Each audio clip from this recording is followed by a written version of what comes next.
The name is Timothy Kendall. The last name is Kendall, and I was born in Oakland, California on January 23rd, 1949. Hey, tell me about your family of origin. How many brothers and sisters do you have? I have 8 sisters and 4 brothers, of whom I am the oldest.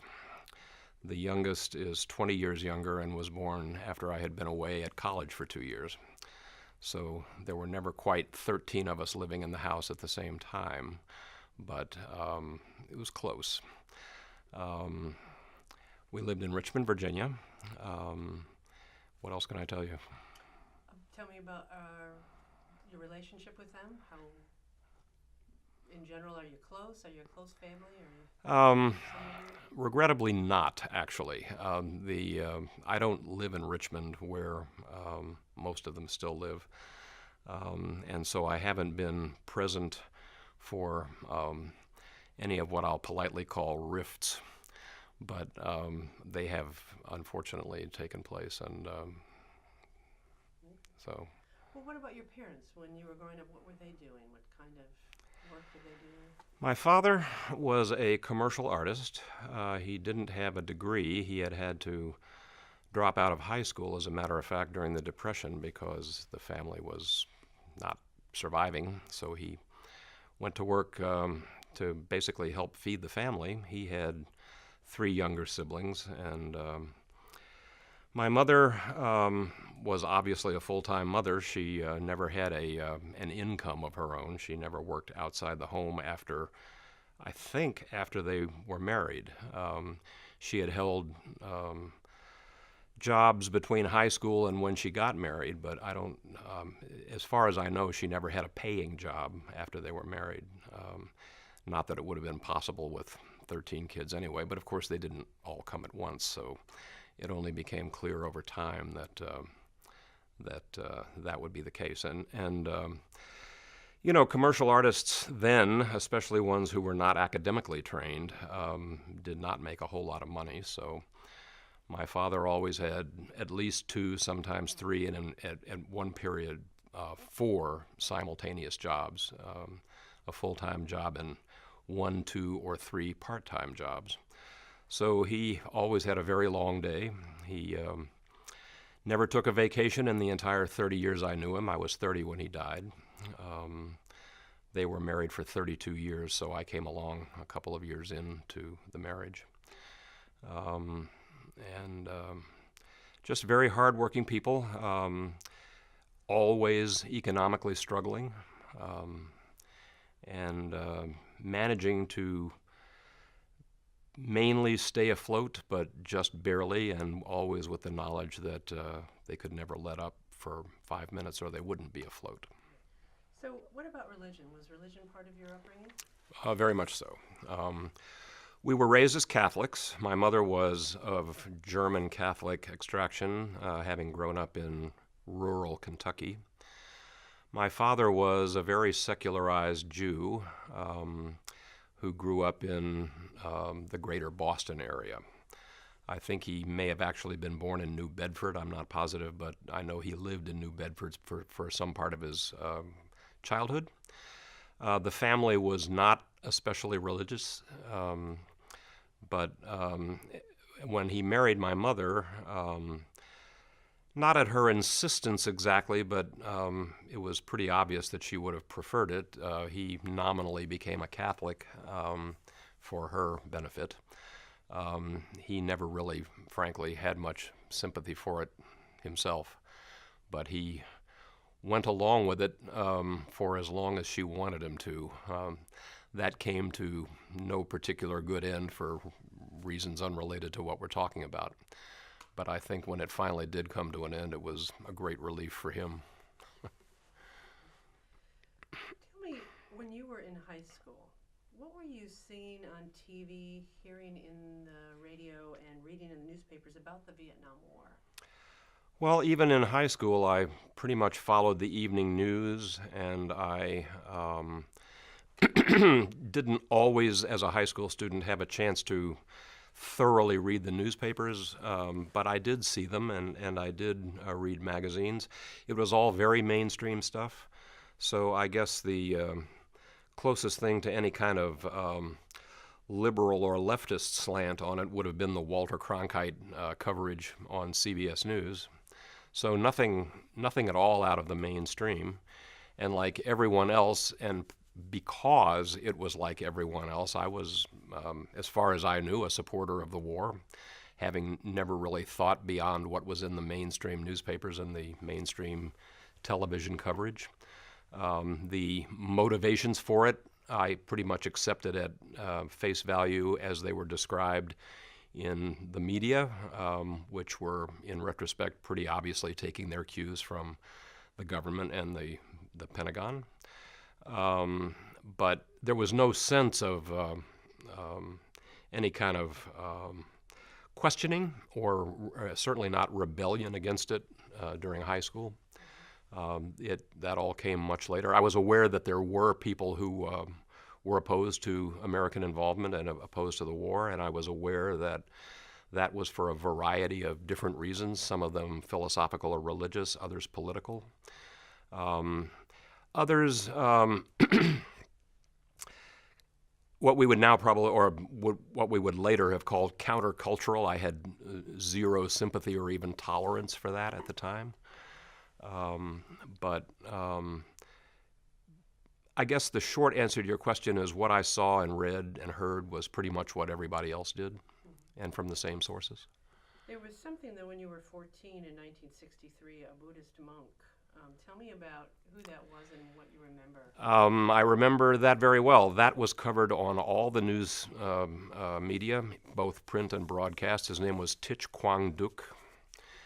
And it was the first inkling I had that, and even then I didn't follow up on it. And there was everybody everybody that I knew in this country just dismissed him as an obvious lunatic.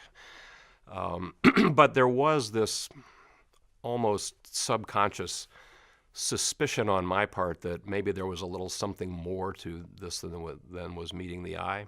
What do you remember seeing, reading, hearing about? Well, the image of him burning himself alive was all over the broadcast media, and it was in all the newspapers as a still. This was, again, sometimes I get the chronology a little bit mixed up, but I think this was still the Diem regime, right? Yes, it was. So the Diem regime was the remnants of as I seem to recall it, was the remnants of the Catholic French colonial legacy. They were not exactly stellar national leaders, and there was a great sense of oppression on the part of the Buddhist population, who saw themselves as the victims of it, as I'm sure indeed they were. Quang Duc it was the ultimate protest, wasn't it? There's not much you can do beyond that. But as I say, a large part of the reaction in this country was dismissing him as a crazy person. Until later, quite a bit later, I think it was 1969, we had a similar incident in this country. A man named Norman Morrison, whom you may have in your notes there. But that was quite a bit later. Norman Morrison was a Quaker who had been educating and preaching and working against the war for quite a long time. Had reached, I think, a state of despair that anything he could do just in his day-to-day life would have any effect.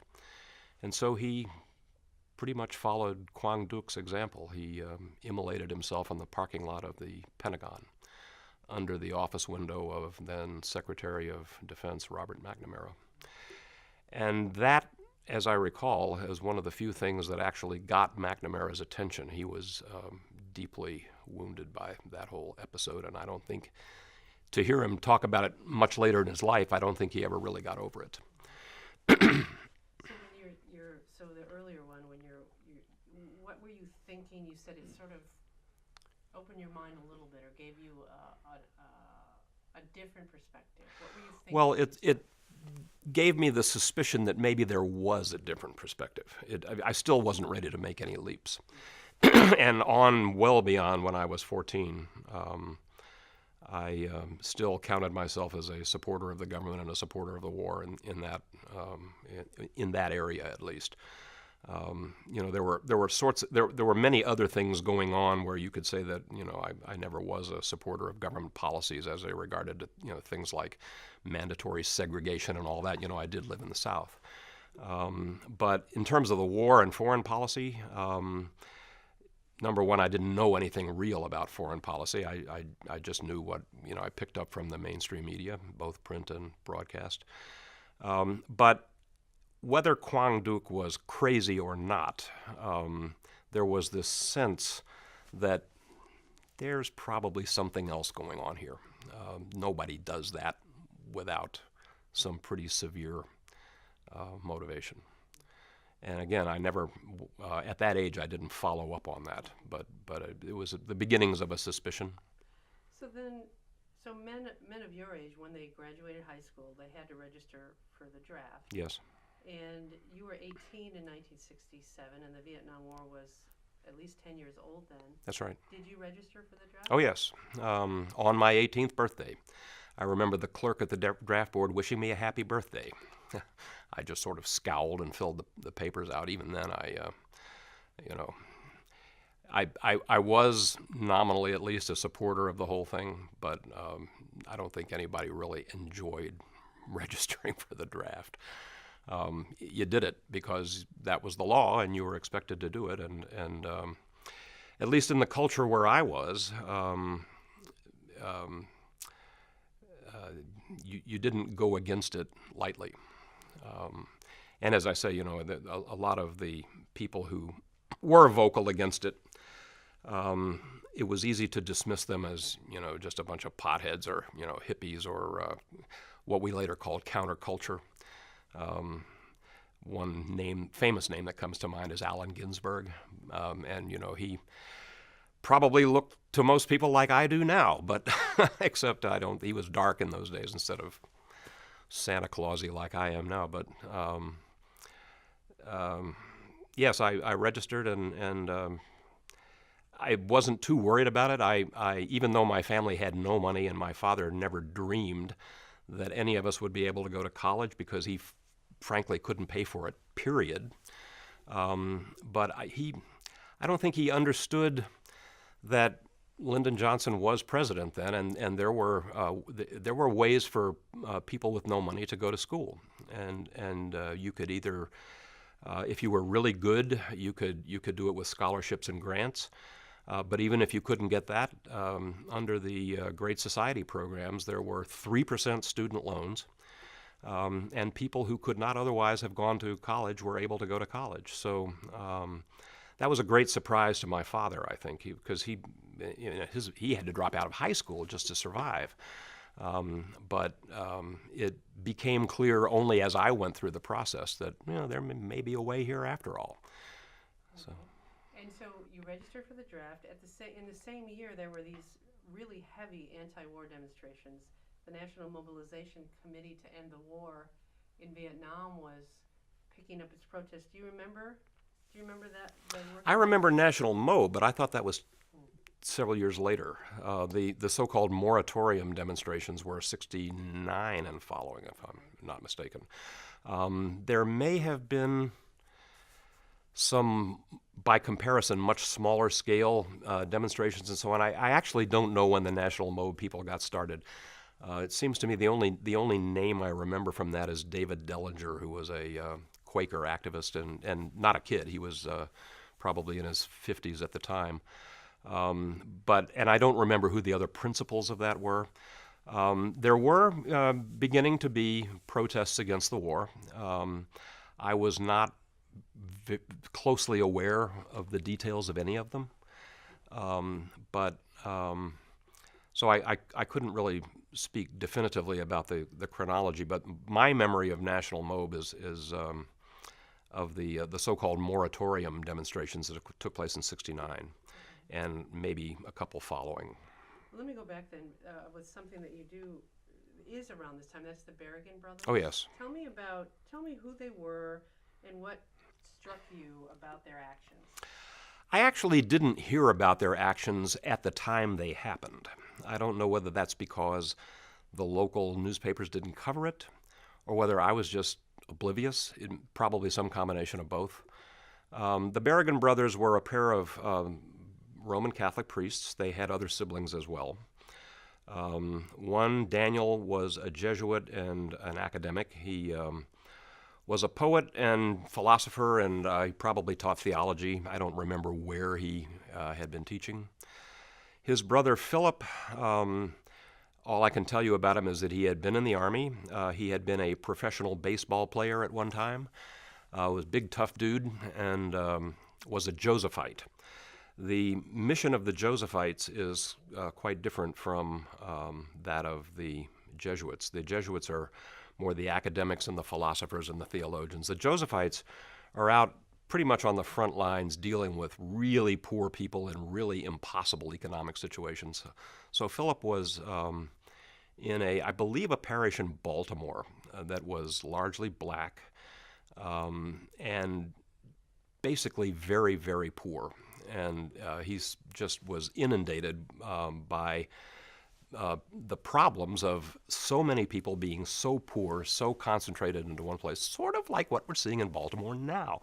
But at some point, possibly under the philosophical influence of his brother and certainly of others, he began to make connections between that and the fact that the society was spending so much of its treasure and so much of its resource on the war that he, Philip, I believe, was the first of the two brothers to do this, but it was right around this time that there began to be what we collectively called draft board actions.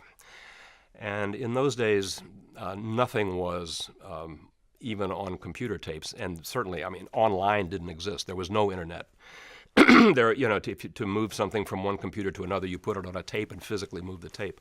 Later on, you had discs and so on. But the draft boards, like virtually all other government agencies, were paper-based. Everything was paper. And they would put it in the typewriter and make several carbon copies at a time, but that was it.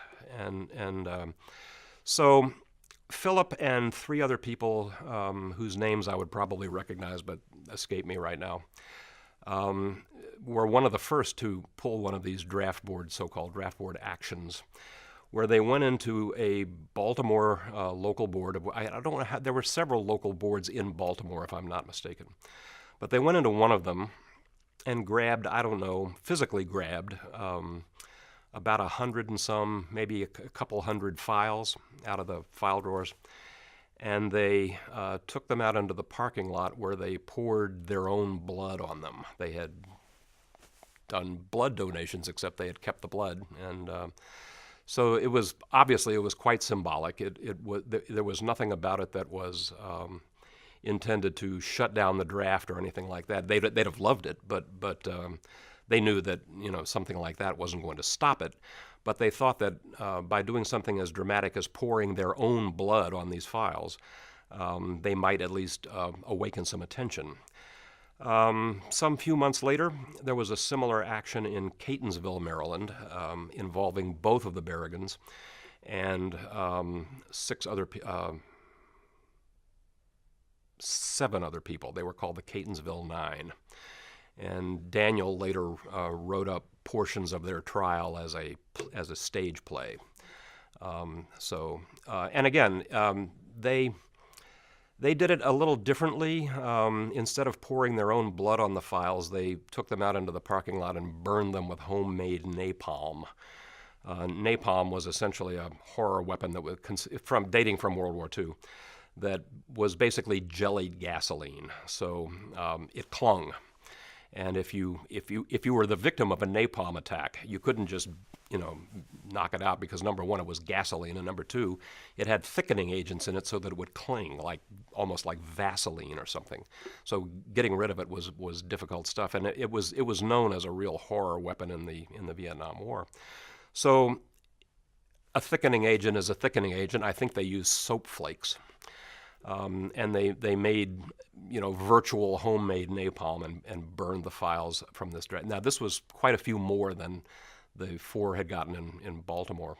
But even at that, they knew that this wasn't going to stop the draft or anything. It was a symbolic action meant to arouse attention, raise questions, and so on. Later on, there were numerous other such actions, and they did morph into something, several of them really were intended to shut down the operation, and which they did in some places. So you graduate from high school, you register for the draft, you're not really aware of these actions, but they're going on in the country at the time. So you register for the draft, you graduate, then what happens in your life? Well, then I go off to college. How did that happen? Pardon me? How were you able to go to college?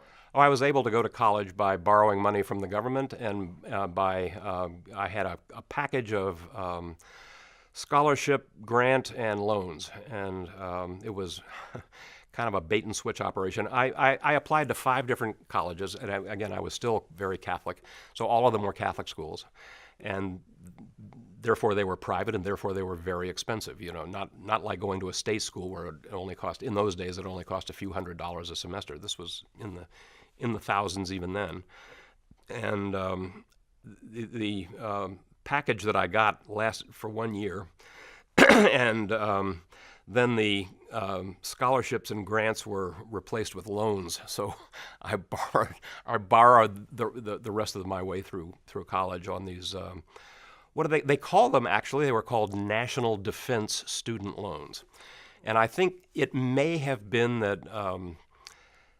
They may actually have been attached as a rider to some defense appropriations bill, but really I think the thought was that the best thing you could do for the ultimate, security and defense of the country was have an educated citizenship, and that at least would have been the Great Society explanation of it.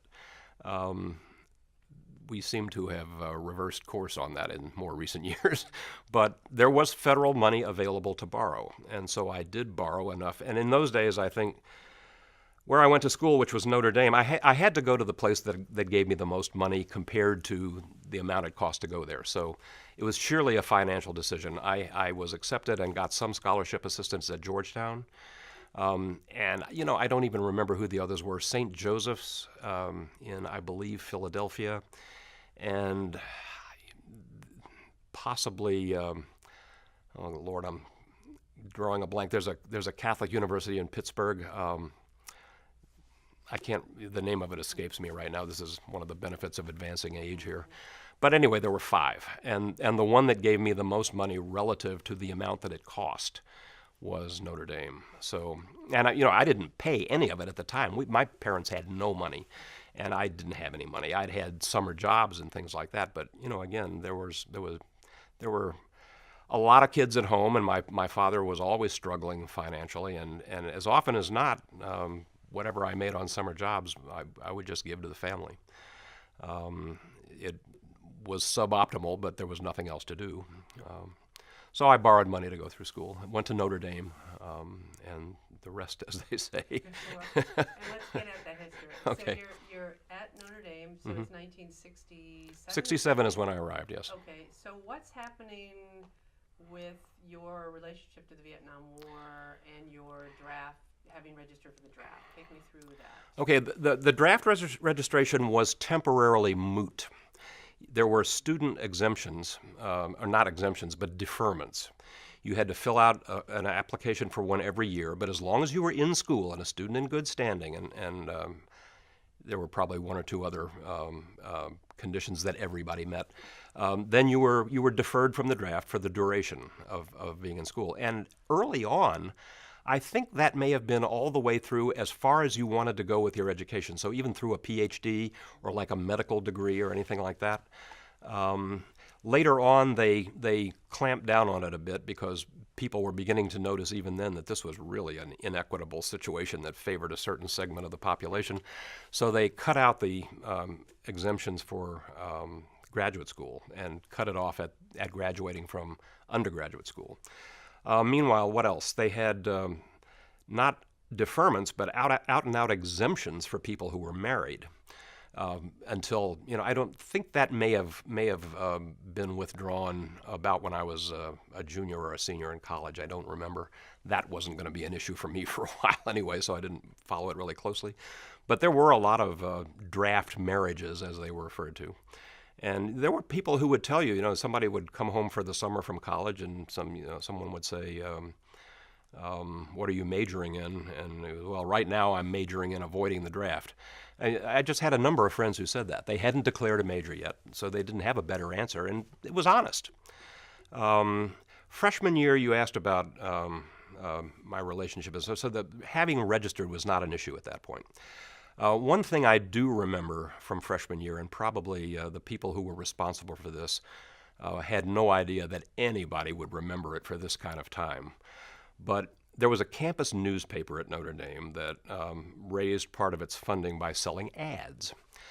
One of the products that a lot of people used in colleges at the time was a sleep-preventing potion called No-Dose. It was basically concentrated caffeine in a pill. People said, well, if you take 5 of them, it's just like doing speed or something like that. Well, if you took 5 of them, you got nervous, and that's all you got. But you didn't sleep. That was at least the theory. Well, in this campus paper, there was an ad for No-Dose, and it was a cartoon. And it showed a GI down on his stomach with a rifle in what was obviously a jungle. So this is obviously the Vietnam War. And the caption on this cartoon/advertisement was, "I laughed at my roommate when he took No-Dose during exam week." I was grossed out, even though I was still a supporter of the war and hadn't begun to challenge it at that point, mentally or any other way. But I was just aghast at this. But like so many other people, I didn't say anything about it. Tell me more about that. Tell me why. Well, they were using this horror of people flunking out of school, therefore getting drafted, therefore being sent to Vietnam, as a way of selling No-Dose so that you wouldn't flunk out of school. You'd study during exam week around the clock.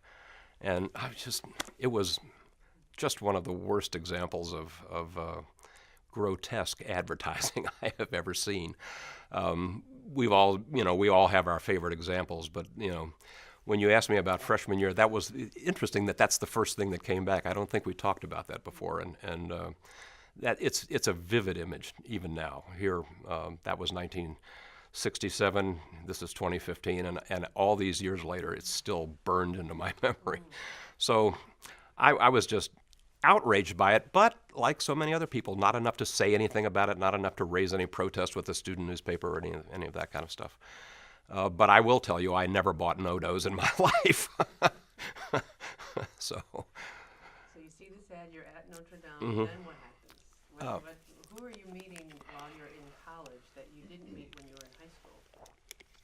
Well, the person who started me on the road to questioning the whole situation was the professor I had for certainly the most difficult course I had as a freshman. It was a course in symbolic logic, and just extremely, extremely difficult. And he also taught honors philosophy courses. He himself was a graduate student at Indiana U, which had a branch in South Bend. So he was still at the dissertation stage. He wasn't any kind of a tenure track professor or anything like that. But he was heavily involved in the local anti-war movements and what small groups there were at that point in South Bend. And again, it was easy for me to dismiss him because he had long hair and he was in a folk group and he wrote songs and some of them were protest songs and a bunch of hippies. But then we got into a discussion I'll tell you, it was, this would have been late 67, I guess, when Lyndon Johnson announced that he was not going to run for re-election. And I had never been a supporter of the Dump Johnson movement because I knew perfectly well what would happen, and it did. But Johnson could be hard to defend in some ways, and To this day, I think my phrase is he couldn't have been invented by Shakespeare and Sophocles combined.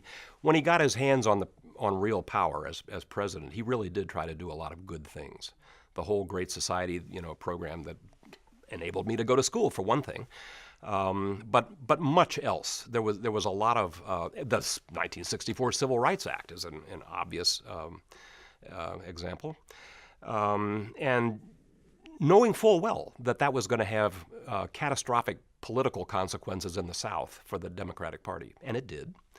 So he stuck his neck out in a lot of ways, while at the same time he could not get his head out of the war, and he didn't have any answers to that either. He was not naive. He knew that he wasn't going to win this thing because, number one, it was undefined. What did it mean to win it? Did anybody think that sometime they would just stop? It wasn't. They weren't going to go and nuke Hanoi the way they had Hiroshima and Nagasaki in World War II. That wasn't going to happen. So the whole concept of winning, where one army surrenders to the other, they all lay down their arms and go off into the sunset. Everybody then knew that wasn't going to happen. Johnson knew it wasn't going to happen. I think he reached a point of real, call it despair. And then, of course, he was identified as, the great ogre of the war by the anti-war movement in this country. And in the end, he just decided not to run. He could have had another term because his first partial term, filling out Kennedy's, was only, I think, a year, and so he was eligible for another whole term if he had wanted to run for it. Who knows what would have happened if he had run? Meanwhile, so Pat, his name was, shouldn't even tell you that, should I? Because we haven't, we don't have, he is. So let's just say Pat, and this professor of mine. And he had been part of this, movement against Johnson and against the war, and he said in class the day after Johnson's announcement that he thought that in any country where enough popular opposition and popular nonviolent uprising could topple a president, might be a country worth hanging on to. So he had said, when he had been driving the night before when the president came on the radio, and he said, I almost drove off the road, and so on. And so he was asking people for various reactions, and I said at the time that I thought Johnson had done a pretty good job, and I was booed by other members of the class, not by Pat. He was actually, he was one who would engage you on these things. So after class, we were talking, and he invited me to just come to his apartment and, drink some Cokes and talk. So I went to his apartment, and we drank some Cokes and talked. And by the time that conversation was over, he had planted the seeds of a realization that raising questions and honestly looking for answers rather than just accepting a line and taking what you read in the mainstream press as always true might actually be a good idea. He didn't make an anti-war protester out of me in that one conversation, but he did suggest that there was a lot here that ought to be investigated. You ought to go in with an open mind, raise your own questions, and honestly search for the answers. And that was the beginning. I had his course the following year, right after, in fact, during the time when Hubert Humphrey lost that next election. As I say, I had known all along what was going to happen if Johnson were forced out, and I was a great admirer of Humphrey's because of his handling of the Civil Rights Act in the Senate He did a terrific job on that, and I just thought he was wonderful. And also other, like labor relations and things like that. But he too, he was saddled with the war, and he couldn't find a way out in the campaign. And so that allowed Nixon to come in claiming to be the peace candidate with a secret plan to end the war. And people went for it, as is understandable under the circumstances. I mean, that's not the only time people have voted for somebody who was able to portray himself as the peace candidate. Now, we all know where that went, but that's the way that was. So after this conversation, you're still a student. Mm-hmm. Then what's happening? You're deferment. So you're not being asked to serve. Right. You're still going through college. Yes. How else did your consciousness evolve? Were there other people that? There were, and by this time there began to be a noticeable,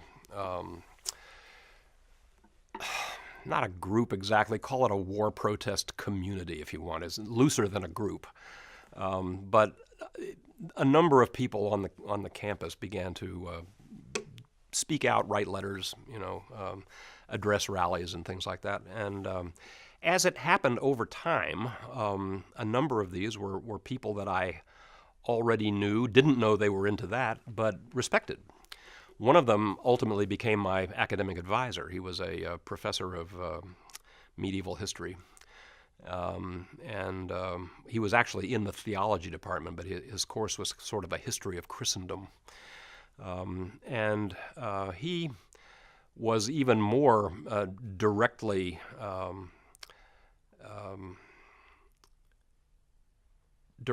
a war opponent, I think, than Pat had been. And he was a brilliant scholar, and it was very hard to disrespect him. And in fact, there was no way to. But other people as well. Students, there were a lot of students, some graduate students, mostly undergraduates, that I knew. And again, some of these people were very articulate. Some of them would end up sticking their necks out in significant ways, although they hadn't yet at this time. We're talking about my sophomore year here now. So I began to say, okay, well, now we have two sides of an argument, and I'm pretty conversant with the one side. Now it's maybe time to investigate the other one. So that began then, and the following year, my junior year, I think in the wake of the nationwide riots that followed the assassination of King,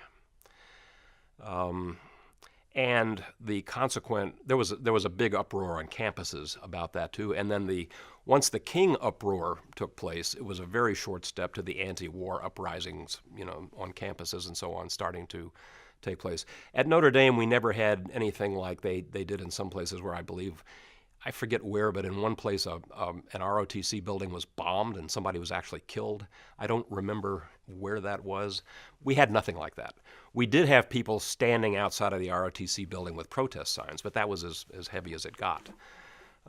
Later on, it built up a momentum until the campus unrest situation induced certain fairly large corporations, I believe they were oil companies, to fund an institute at Notre Dame called the Institute for the Study and Practice of Nonviolence. And I think the basic idea was to tame the campus protests and the unrest. At Notre Dame, it wasn't really that much of an issue. There wasn't really any violence or anything like that there. We never got to the stage of Kent State or Jackson State or the other places where it really did get completely out of hand.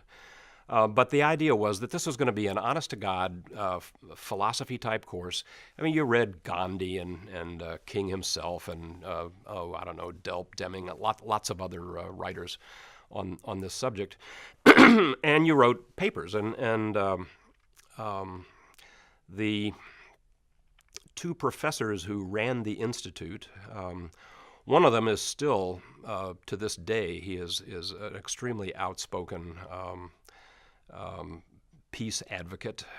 He has 11 children, and he is a Catholic, but he found a division of the Catholic Church, a rite of the Catholic Church, where married priests were allowed. So late in life, he was ordained into this. It's uniate, that is to say, it's under the Pope, but it's a sect of Catholicism or a segment of Catholicism that recognizes married priests.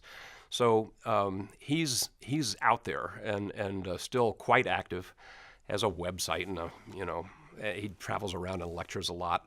He has a beard way longer than mine, because that's part of the religious tradition of that rite.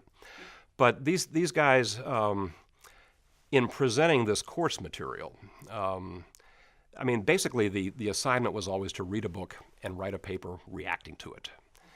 And there was just a lot there. And so the notion of objecting to the war and war in general, because this one was much more generalized than just Vietnam. This goes back to, I say, they covered Gandhi and a lot of things even before that. And, Gandhi as an example of somebody who toppled a colonial regime without resorting to violence, which is mostly true. But it began to lend an academic respectability to the war protest. By this time, you would call it a movement. This is my junior year now. If it had it before, it wasn't as obvious as it was then. And this was true in other places as well, not just Notre Dame. Let me ask you, when you were in these courses, were there any returning soldiers on your campus? Yes. That you interacted with? Yes, there were. Tell me, did you have conversations with them? Tell me how their presence on campus after being in Vietnam and coming back impacted your thinking. Individual conversations were hard to come by, but there was two or three in particular who would always show up at peace demonstrations and anti-war demonstrations with signs saying things like "Bomb the Kong" or all that kind of stuff. And what emerged was if you didn't demonize these guys, you could bring them pretty much where you were. Remember, I had been where they were, and you could engage them. And if anybody, once they got beyond the defensive part and the feeling that they were being demonized, which in that place they really weren't so much. I understand they were in other places, but I have no personal experience of that. Again, these guys, people knew who they were. And at first they, as I say, they had these contrarian signs that were obviously meant to be provocative. But it turned out to be possible to talk to them just, if you approach them with a modicum of respect, they were willing to meet you there. And in some cases, they never did change their stance on it. But in other cases, they had seen the horror, and they knew, that by the time they realized that you weren't blaming them for it, they could meet you, in a common ground. And so, yeah, it did happen. Did you have any of those conversations? Yeah, with one guy in particular, and I'm drawing a blank. I don't remember his name. I think he had either interrupted his education and come back as an upper class undergraduate, or he was a graduate student. I don't remember which. But yeah, and it was just like I'm telling you. It wasn't just me, but it was always out, on the quad and with other people around. But it did happen that. And again, not everyone, but you could more than you might have thought. You could find common ground and reach a kind of understanding. Some of them came back even more radicalized than any of us were ever going to be. I mean, they came out flat out. I knew some of these guys later, not really at Notre Dame, but I knew people who had been to Nam and had come back as if not Maoists, then very close mentally and philosophically to the communist outlook. They saw capitalism as a great worldwide beast that was, trampling people all over, and they had been sent to enforce it with arms, and they weren't happy about it at all. These were people that I knew when I was in graduate school at the University of Pittsburgh. But such people were around. Again, there was some of the confrontational stuff, less of it at Notre Dame than there was at other places. And so you're in your junior year, and now it sounds like you're sort of against the war at this point. Yeah. Is that what happened? Had you evolved? Yes. In your By the middle of my junior year, I started thinking that the coursework that I was doing in these philosophy of nonviolence courses was going to form the basis of an application for conscientious objector status. That whole application process came to be largely what I objected to myself. It was wildly inequitable. But by the middle of junior year, I knew that I was at least going to be a CO. I hadn't mentally followed it beyond that, and I hadn't looked very directly at the way the draft itself worked and was working.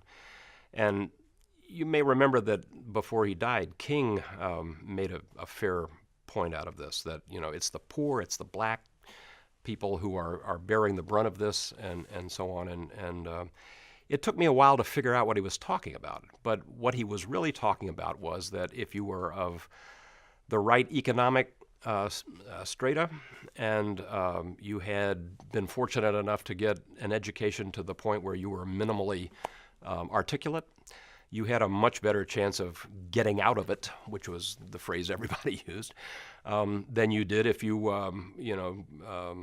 grew up on the rough streets of some inner city and didn't have those opportunities. That turned out to be true in many more ways with respect to the draft system itself. There was also, this was not ever a big deal to me, but for a lot of people, they reacted bitterly to General Hershey was the director of they called it the selective service system. Everybody else just called it the draft. So the draft director was General Lewis, I think his name was Lewis Hershey. And he talked about the draft as, he wrote an essay that became famous in a way he wouldn't have wanted it to, where he said that with the threat of the draft, we channel people into professions and occupations in that way, whereas in a communist country, they just do it directly by ordering you into it. Well, the word channeling became a dirty word after this article of Hershey's got around.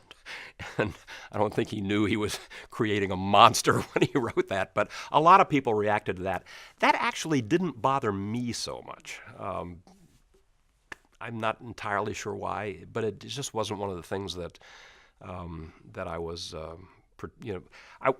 if I was upset about it, I wasn't anywhere near as upset about it as I was about the rest of the draft. So I end junior year still thinking that I'll go the CO route. Do I end junior year? Well, I got into the second half of junior year at least with that in mind. Shortly after that, and certainly by the summer after junior year, I had begun to read about and think about the draft itself, and had come to see myself as one of the privileged. And it was some of these people like Berrigan, both of them really, but they weren't the only ones. But they come to mind as having pointed out that conscientious objector status is a way of silencing people who might otherwise vocally protest, because as long as they get out of it, then they can say, phew, and didn't feel compelled to protest it any further. We were talking about the draft. You're in your junior year, your consciousness. You talked about feeling you were part of the privileged. Yes. That wouldn't be. But talk to me about it. You have a large family. You grew up with, making ends meet. Mm-hmm. Was that privilege in terms of skin color, or tell me why you didn't see yourself as one of those who were supposed to be on the front lines? As it related to the draft, yeah, it was partly skin color. It was partly just having been fortunate enough to get enough of an education to be reasonably articulate about what was known in those days as CO statement. You had to write almost a brief. You claimed to be a conscientious objector, and then you had to prove it somehow. And it's one of the few, maybe the only, draft classification that was left to the judgment of the draft board. Now, your draft board never changed. Once you registered, no matter where you moved after that, the city, the draft board and the place you were where you registered was always going to be your local board. So the procedure for getting a conscientious objector formal classification was either really easy if you happened to be born into a historically pacifist church like the Mennonites or the Quakers, or it was theoretically not impossible, but rather more difficult if you weren't. And you basically had to write this statement, think of it as a brief, explaining yourself, hopefully in some manner that would convince the board, which was charged with basically sitting in judgment on your claim. Now, this was problematical for several reasons. Number one, as I say, right away, you've got a system that's heavily weighted in favor of people who have been fortunate enough to get at least a minimal education to the point of minimal what's the word? Literacy or? No, not eloquence, but cogency, or I don't know. There was a word I had a minute ago, and now it's gone. Reasonably convincing, at any rate. So there was that. There was also the fact that some draft boards, I mean, it varied wildly from one location in the country to another. So people who filed for CO status in, for example, Berkeley, almost 100% of them got the classification. There were other boards, notably in West Virginia, but also in some other places, where no one ever got it. And, I don't know what happened if somebody filed for it, didn't get it, and was then faced with being eligible for the draft or doing what? I don't know. I don't know whether people took that to court then. I don't remember any cases of the courts intervening in a CO classification proceeding. But in any case, it was part privilege and part a roll of the dice. And that just seemed wildly amiss to me. And the more I thought about it, the worse it seemed. And, I grew up in a place where, to say the least, race consciousness was pretty universal. My family had at one point taken in temporarily an exchange student from Cameroon, very black African who had come to this country to go to engineering school at Duke. And he lived with us for some few weeks before he went to college. And my parents immediately lost all their friends, and the backlash was horrendous. But the point I'm making here is that the racial overtones were, in many cases, more than just overtones. You had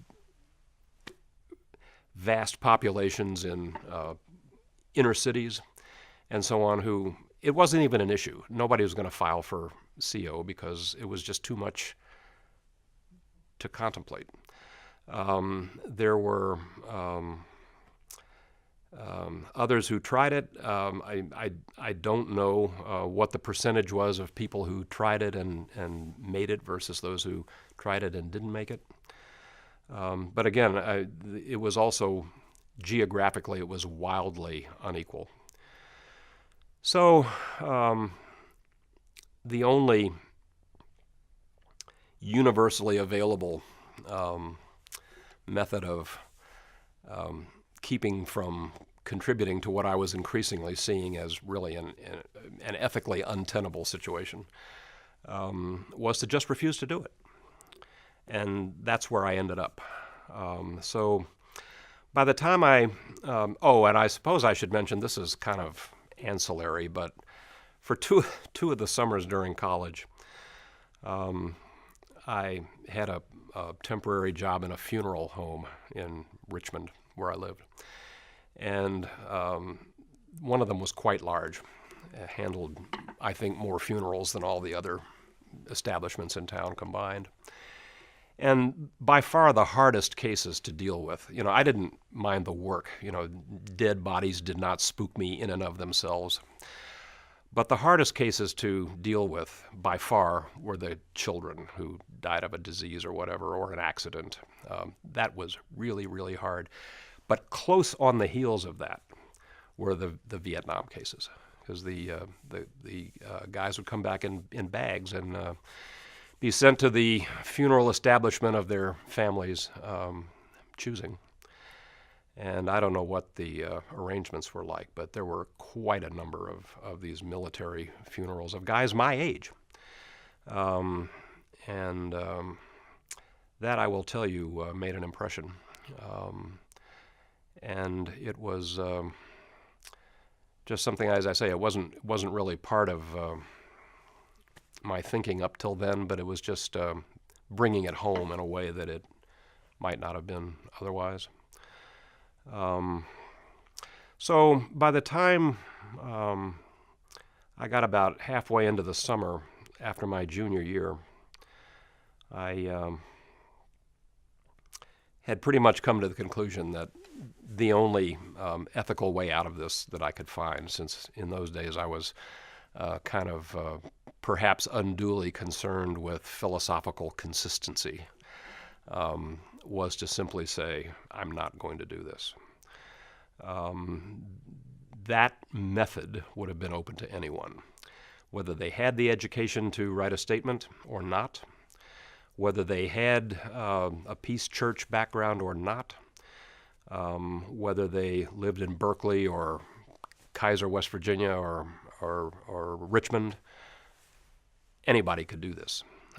There were obviously going to be consequences. A lot of people had already done it. And there was also a fair amount of emigration. The Canadians would accept people on that basis, refugees from the military draft. They've changed their law since then. If that arises again, I don't believe Canada will be an option. But another option was Scandinavian countries, certainly the Swedes, and I don't know about the Norwegians, but there was a large American expatriate community in Sweden because of the draft. I contemplated leaving and decided not to. I still felt, despite everything that was going on, and despite the fact that I was certainly going through some emotionally difficult times of my own because of it all, that the country was worth staying in and working towards improving, however I might be able to. I was more optimistic then than I've ended up being. So while I did contemplate leaving, and I had people offering to drive me up to Montreal, there was an open border in those days. We didn't have, 9/11, and there were no checkpoints and all that. It was the longest open border in the world. So getting up there would have been possible, but I just decided not to. So you went from a high school kid who kind of supported the war to, by the summer of your junior year, you're telling people that you're not even going to, you can't even be a conscientious objector. Right. So you're articulating your stance. That was the word I was looking for, articulating. Okay, So tell me how you started. So who were you sharing this information, this evolution of you? Were you telling your parents? Were you telling professors? Were you telling friends? How were you? All of the above. Not all of the professors, certainly. Some of them couldn't have cared less. Some of them were quite supportive. I don't think by junior year I was taking courses from anybody who would have been opposed. My parents found it very hard to deal with at first, but it didn't take them long to become really supportive. Because, they can read newspapers too, and they were following what they could on the news and so on. And actually, coverage had gotten a bit more intense in the mainstream media by then. You were seeing a lot of footage of the war, and every night on CBS News, you had the nightly body count. And the estimated number of Vietnamese killed was always 5 or 10 times higher than the estimated number of Americans. To this day, I don't have any idea how accurate or inaccurate that was, but it struck me that the death toll was wildly uneven between the two sides. But every night there were figures of people dying in the war. The group that I had sort of, again, group is a bit of a strong word. It was nothing formal about it, but the sort of circle of friends that I had. By then, I was telling most of them. There was nobody that I was really concealing it from. There were some people that I didn't bring it up with, and some people that I would not cut it off exactly, but I'd gloss over it if they brought it up. My younger siblings were all pretty much of the same mind at that time. One of them changed his mind later, but that was much later. My professors certainly knew. I mentioned my college advisor. His name was William Story. He was a medieval historian and quite an eloquent pacifist. And I used to have debates about this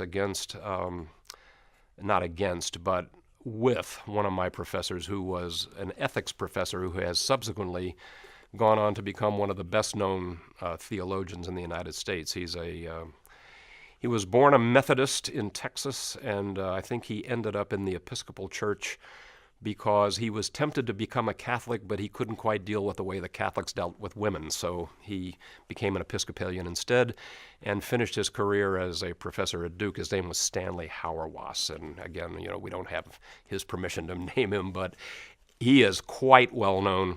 And I remember I used to debate in these one-on-ones I would have with him, the whole issue of pacifism and so on. And I never quite got him to do what I considered coming around. But later on, he became one of the most outspoken proponents of pacifism in the United States, largely under the influence of a Mennonite theologian named John Yoder. John died some years ago now, but he was quite well known in the theological profession, and Stanley Hauerwas was a strong admirer of his, and I wish that I could have been present for their conversations. I know that they must have been, beyond whatever I had, but so yeah, I was pretty much talking about it. So take me from. So now let's go to your graduated college. So now your deferment is no longer. Actually, the deferment ended before that because after I went back to, remember you had to fill out a new form every year. Oh. And when I went back after senior year, I was a pretty committed non-cooperator by that time. So I did not take out a student deferment my senior year. And they got around to noticing that about December.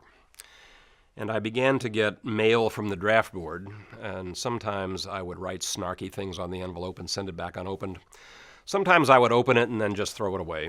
The first one that came was almost certainly in order to report for a physical, and that would have been in Richmond because that's where my board was. And as far as they knew, that was my home address, which it was. I mean, that my parents' address was my legal address at that point, since I was a college student. So yeah, these letters started coming. The first one was undoubtedly the order to report for the physical. I'm guessing that the next several, and either I didn't open them or I just don't remember, but they were probably half threat and half reminder. You have another chance here coming up, and you'd better get down here. As it happened, every violation of the draft law was a separate felony worth 5 years and $10,000 if you got the max. So failure to appear for the physical was a separate crime all by itself. Failure to carry a draft card, which I had long since ceased to do. Actually, junior year, I made a religious statement I didn't burn it because it was a windy day and I didn't want to start any fires, but I did tear it up in front of a crowd of people on Good Friday on the steps of the administration building at Notre Dame. Not too dramatic. But so that the not having the card was theoretically a separate offense. The last one was almost certainly an order to report for induction itself, because I was deemed by that point to have waived the physical. And I just didn't. I'm sure I didn't even send that one back. I just probably threw it away. But I didn't appear for it. So they got around to noticing that I didn't have the deferment about December. This was about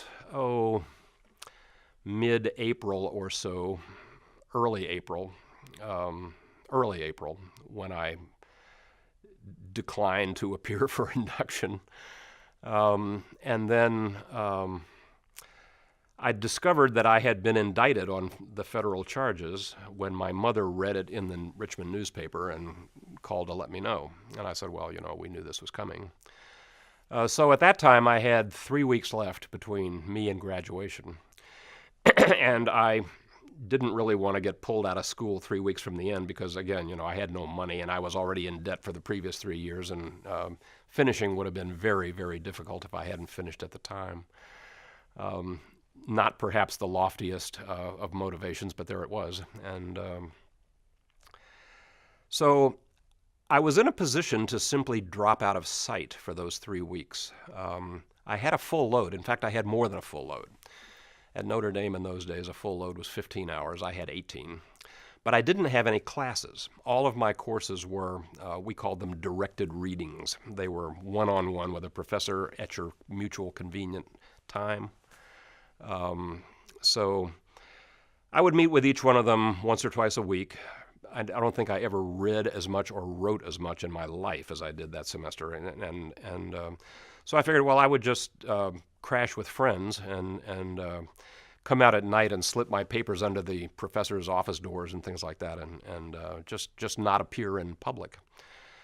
Well, it was around that time, and I don't remember how it came about. There had to be a conversation, and I don't remember how it went.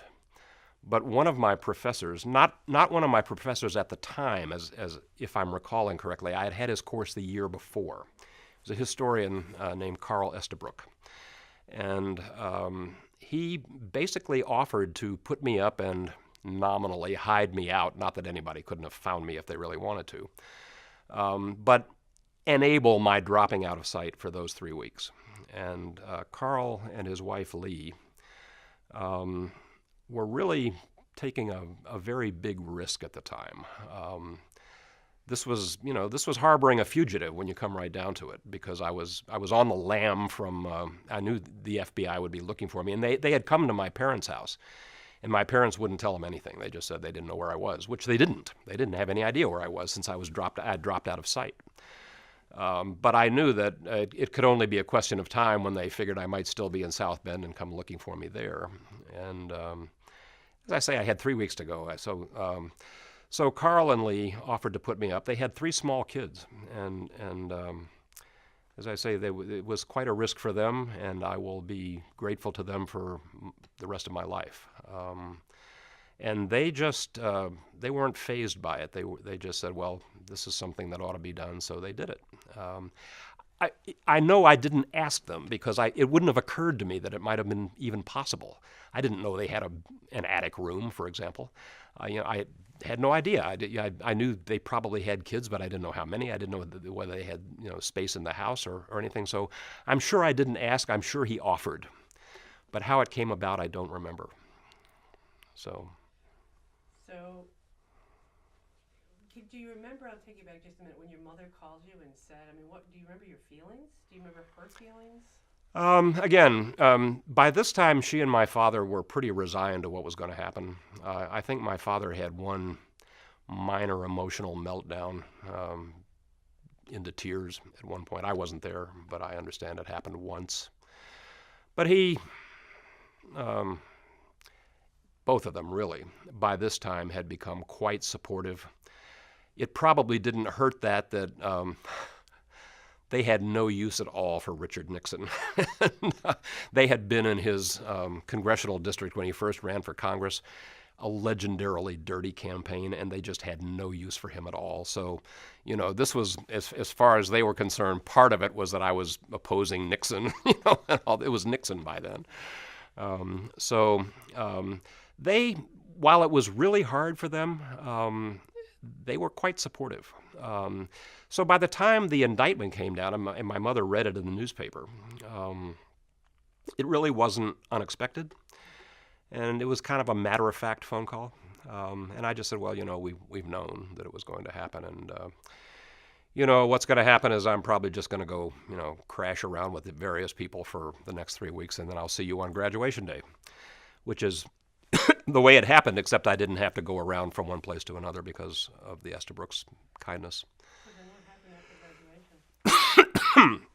What happened after graduation is that night we drove from South Bend back to Richmond. Now, that's a long drive, but we did it.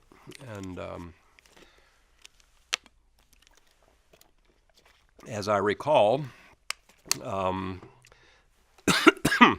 my then girlfriend had come up to the graduation. She had gone to St. Mary's College, which was right across the road from Notre Dame, and she had graduated the year before and had come down to my graduation. She lived in Cleveland, so we went back to Richmond and dropped her off in Cleveland on the way, and then got back to Richmond in the wee hours of the morning. And then the next day, I went and turned myself in down at the, I don't think it was the FBI. It might have been. It probably was more likely that it was the Federal Marshal's Office, which is, attached to the courts.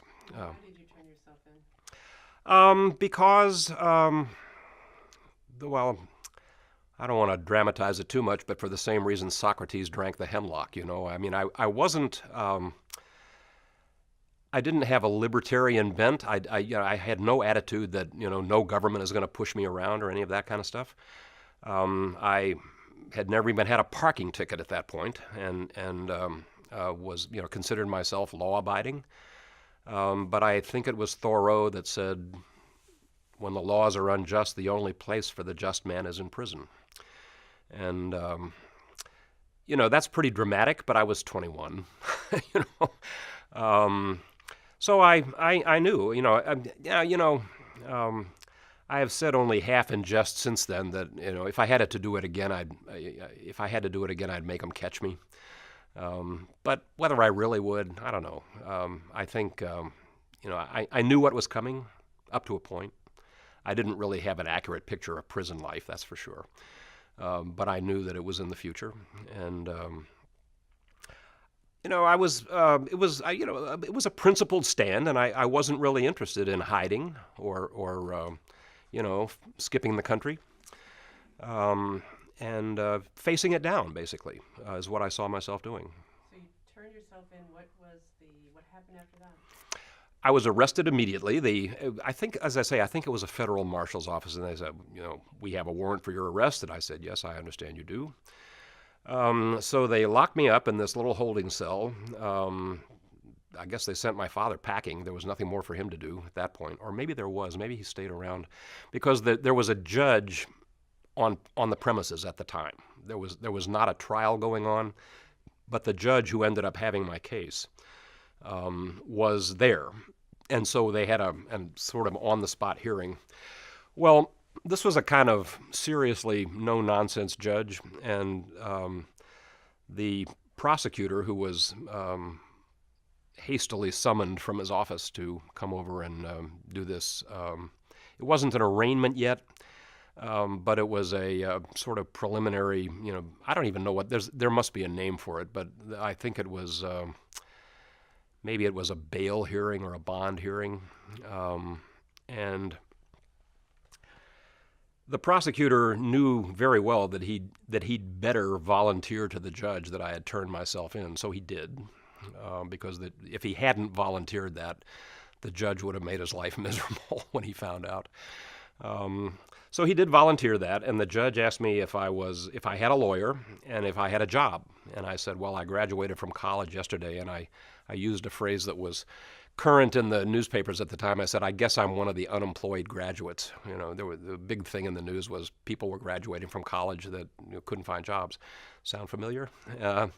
And as I said, so he asked about the lawyer, and I said, I don't have a lawyer. And he said, well, do you want me to appoint you a lawyer? And I said, well, I'd appreciate it if I could take a few days and see if I could find one. So he's thought that was okay, and so I was released on what's called personal recognizance. I was not required to post bond, which is good because there was no money. My father would have had to sign over the house to do that, and I wouldn't have gone for that. I mean, if they had demanded bond, I would have just had to stay in jail. So he released me on recognizance. The trial date, well, it took me a couple of days, but I actually did find a lawyer who was willing to take it pro bono. I assumed that he must be a leftist of some kind. No, not exactly, but he was an intellectually curious lawyer, and I think he did it as an intellectual exercise, even though himself he was actually quite a right-winger. But he did a really good job of handling the case, I have to say. I was amazed later on to find out that he was actually a George Wallace supporter. You could have knocked me over with a feather, but he did a terrific job of this case. And he tried every way he could think of to talk me out of what I was doing, because he knew more about prison than I did. But I wasn't budging, and he concluded that I wasn't going to budge, so he did everything he could, including the one count about refusing to, or declining, or failing to show up for the physical. He managed to get that one dismissed by observing that the prosecutors hadn't presented any documentary evidence of that count, so the judge dismissed it. The failure to show up for the induction was actually quite a bit more self-evident since I was standing there in front of them. But so that was not dismissed. He then recommended that I waive a jury and just have a judge trial. And it was the correct advice. As I say, this judge was quite liberal on social issues. He was not yet liberal on the subject of the war, and certainly he had no sympathy for people who violated the law when they had some other option, which to his mind I had. I could have gone the CO route, and I didn't. The trial was set for the end of June, I think June 28th.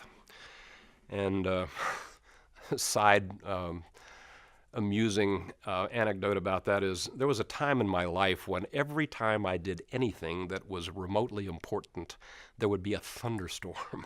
I don't know what explained this, but I tell you, I'm something of a musician, and the first time I ever conducted a concert, there was a huge thunderstorm. It knocked out the electricity. We lost the recording. There was a thunderstorm the day of the trial that just blackened the skies and shook the chandeliers in the courtroom. And I knew that the judge belonged to the same church that I did, and he did not know that I knew that. And you could not know because it was a huge church. They had like 5,000 members, something like that, and many, many masses on Sunday. And so you could never meet some of the people who were members of the same church. So of course I was careful to mention it in the course of my testimony. So I was messing with his head. At the end, I mean, there was, truth to tell, there was probably little he could do except find me guilty, so he did. Sentencing was then put off till the 3rd of September, which I think was the day after Labor Day that year. And they got what was known as a pre-sentence report, where they have the probation office people do a thorough background check to see if there's anything that they ought to know about. Turned out there was nothing, but so when the time came, as I say, he was a very heavy sentencer, despite being famously liberal on social issues. And his usual practice was to give just below the maximum for whatever the offense was. So by not giving the maximum, by giving just a little below, he demonstrated that he had thought about it and not just done it automatically, so it was much more difficult to have him overturned. And he was not overturned very often. He was wildly unpopular in Richmond because he had ordered school busing and all that because of to remedy segregation in the public schools. So half of Richmond was, they would have been perfectly happy to ride him out on a rail or something. But so he didn't have a big following, but he was a very tough sentencer for no matter what the offense was. And my 4 years out of a possible 5 was the lightest he had ever given. Everybody else who had ever come before him for that had gotten 4.5. What were the actual charges then? I don't remember the exact wording of it, but it was essentially failing to observe a lawful order to report for induction into the military.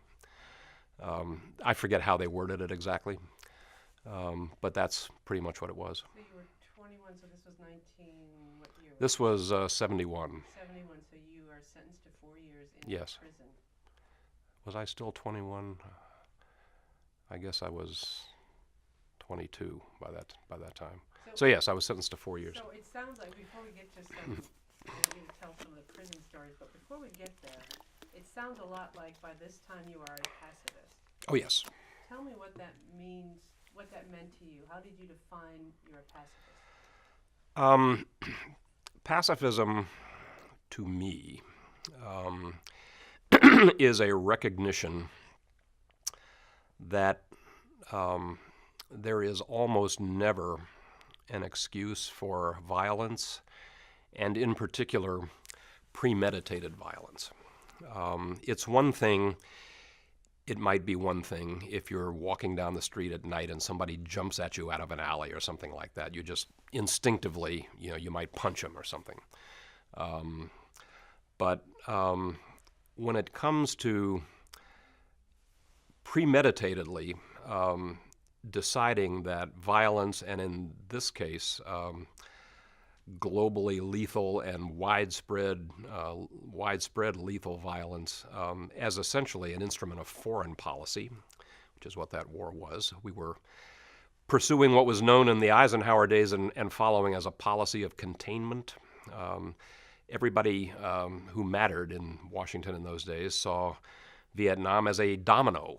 It was like you knock over a row of dominoes and one falls after another. And it's amazing the extent to which so few of them realize that they needn't have worried about the Chinese coming in and influencing anything. The Vietnamese and the Chinese historically are not the greatest of friends. And the Vietnamese were primarily nationalists, and they were shoved into the communist camp because the Western powers would not come to their aid against the French colonial powers. But for me, the question of pacifism doesn't mean shying away from anything. It certainly doesn't mean appeasement. It does mean facing down what you might legitimately see as evil. And yes, that means taking gigantic chances sometimes. It could very well mean dying when you come right down to it. As a number of Gandhi's followers had during the last days of the Raj in India. It was less I don't know, it was some songwriter from those days, and I was never much of a popular music fan, so I don't really know who said this, but somebody's phrase was, "Peace is not the end, peace is the way." And that just seemed to make sense, especially in the context of the fact that nothing else seemed to be working. Here we were in 1971, and at that point, there was really no end in sight. As I say, they weren't going to nuke Hanoi and be done with it. So what were they going to do? Did they really think that at some point the Vietnamese would just give up on their own country? Not likely. Did they think the armed opposition in the South, the so-called Viet Cong, were going to somehow make peace with first the Diems and then the Thieu regime and following? I don't think so.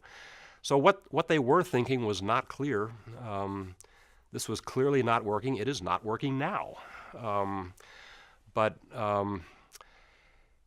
pacifism is heavy-duty stuff. I mean, it does mean occasionally, sometimes more than occasionally, having to face down possibly lethal, call it evil for want of a better word, without responding in kind. And that's heavy-duty stuff. And I don't know that under all circumstances I would be brave enough to follow through on it. The one serious test that I had of it, I did manage to get through. Tell us about that. Well, when you come right down to it, this is where the story ceases to be romantic and anything remotely heroic or anything like that, and gets really down and dirty. But it was a rape attempt in the Richmond City Jail on the part of a guy who was probably 3/4 again my weight, solidly built black guy who was just obviously consumed with rage against white people. Jailhouse and prison rape is an entirely different phenomenon than even what it is in other contexts. It's pretty bad, God knows, already, but it has nothing to do with any kind of sexual orientation or sexual deprivation or anything like that. It's sheer dominance and is seen as a humiliation tactic.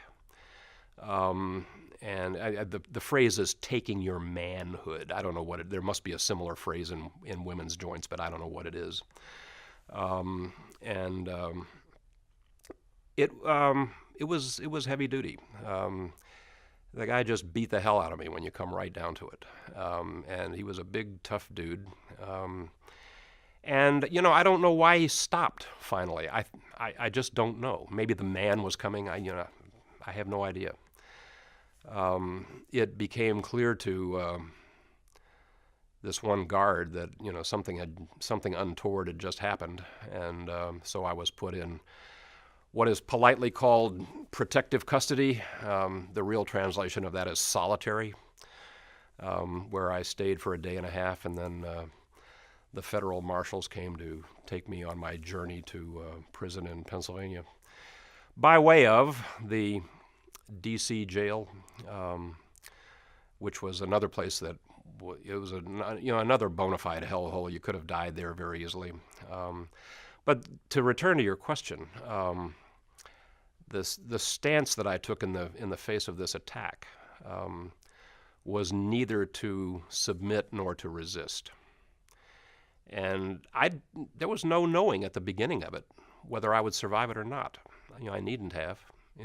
He was big enough that he could have killed me if he set his mind to it. I mean, it wouldn't have even required any weapons, just beat my head against the wall or something like that. He could have done it. He didn't do it. And I don't want to read too much into that. I don't want to say that, my facing him and not resisting was somehow transformative or anything like that. Maybe it was. Who knows? I never saw him again. So that's the one sort of immediate here and now kind of test that this conviction has had. But again, that you could almost put that in the column of the unexpected attacks that you might very well instinctively fight against. Doing something as a calculated matter and a, for want of a better term, premeditated matter isn't, for me, it's in an entirely different category. So tell me how you face down without resisting this attempt at rape. I just stood there and stared him in the face and kept saying no. And he kept pounding on me. It was memorable. Let's just put it that way. And you know, interestingly, I felt it a little afterwards, but I wasn't really badly injured. It was not something I'll forget anytime soon. And the other guys, you know, in a jail, you're in cells, but they open onto what's known as a tier, and the cell doors are open during the day. So I couldn't have taken refuge that way. In fact, I certainly wanted to stay out of the cell because that would have been, you know, probably certain death if so I stayed out in public, so to speak. And the other guys, number one, I certainly didn't expect anybody to come to any kind of assistance, and possibly wouldn't have wanted them to anyway, although you could wonder about that. But after this was over, and this guy was taken back to where he had come from, and that's another part of that whole, somebody let him into that tier. So you have to feel like some guard must have been complicit in this. I don't know how that happened, and I never did know how it happened. But at some point, maybe that's why it stopped, because his time was up or something like that. I don't know. But the other guys then just erupted on me for not defending myself. And I can still remember this one guy saying, "This is going to happen to you in every institution of correction you're ever in until you learn to stand up for your manhood." That's the way he put it, his exact words. After all these years, I can still call him up. And I just, all I could do was say, well, you know, he didn't succeed, did he? But that didn't carry a lot of weight, because everybody knew. I mean, he could have killed me if he'd wanted to. His life wouldn't have been too great after that. But how did you respond in prison to threats of violence? Did you continue to respond that way? It never, again, quite got that intense for me, although it certainly could have if I had stayed in Lewisburg for longer than a week. Lewisburg is a big maximum security prison. And the hierarchy at the time was there were two satellite prisons under, administratively under the warden at Lewisburg. There was the so-called Lewisburg Farm Camp, which was right outside the Lewisburg walls, which was sort of medium security, where the guys basically did farm labor all the time. And then there was Allenwood, which was some number of miles up the road. I don't remember exactly how far it was. And that's where I ended up. Allenwood was also a so-called farm camp. It had once been a small village in Pennsylvania, but it was eminent domain in World War II, and they made an ammunition factory out of the whole area. And so the prison buildings at Allenwood were what was left of this old ammunition factory, several buildings. And then later they had built some specific prison buildings. But had I stayed in Lewisburg, so when the marshals took me via the Washington, D.C. jail where I was for one night, you know, another very frightening place, but I got through it okay. And then in Lewisburg, it was sort of a question of any minute now, you know. But it didn't happen in that week. I was only there for about a week, and then I was sent out to Allenwood. Allenwood was a different scenario from the real monstrous places like Lewisburg. For one thing, in those days, this is not true today, but in those days it was a minimum security camp. And it was a camp. It was in the foothills of the Poconos, and it, as I say, had been an ammunition factory during World War II. The only thing left of the old town was a little stone church surrounded by a cemetery. And then there were the buildings, some of which had been there in the ammunition factory days, and others were newer. But it was barracks living, no cells. There was no fence, there was no wall. If anybody wanted to run, it would be a several-mile run over an open field. So, people could do it, and several people actually did manage to escape and stay gone for a while. But by and large, being minimum security and being relatively relaxed compared to someplace like Lewisburg,